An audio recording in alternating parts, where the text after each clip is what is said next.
Quando vogliamo chiuderla qui, vogliamo evitare che una discussione trascenda, vogliamo evitare qualunque motivo di polemica, usiamo dire Luamma Frasca, Luamma Frasca, Luamma Frasca. A miezza.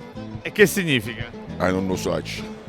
Luamma Frasca, A miezza. Questo è facile. Luamma Frasca. A miezza. Che significa Luamma Frasca Miez? A parammice. Siamo o no? Che significa Luamma Frasca Miez? Avevamo problemi, un problema, qualcosa che uno... Perché forse una discussione, l'uomo a miezza. Luamma Frasca. Amiz, cioè finiamo, basta, l'uomo tutto cosa amiz, basta così.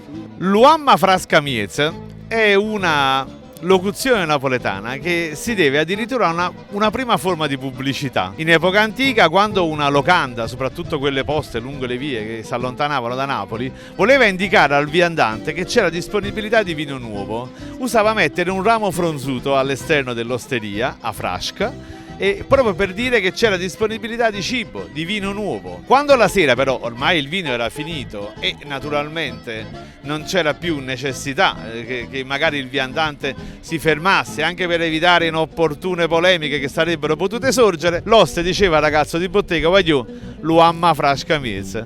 E queste locande, diciamo, con le frasche erano soprattutto collocate un po' nella zona fuori porta, nell'attuale zona di Salvator Rosa, via Embriani, che appunto per questo veniva detta anfrascata. In senso estensivo i napoletani cominciarono a utilizzare questo modo di dire ogni qualvolta stava per nascere una discussione. Chiudiamola qua, Luamma Frasca Miez. Ma poi c'era un altro detto che diceva: o vino buono, non te ne bisogna di frasca, le cose buone si pubblicizzano da sole.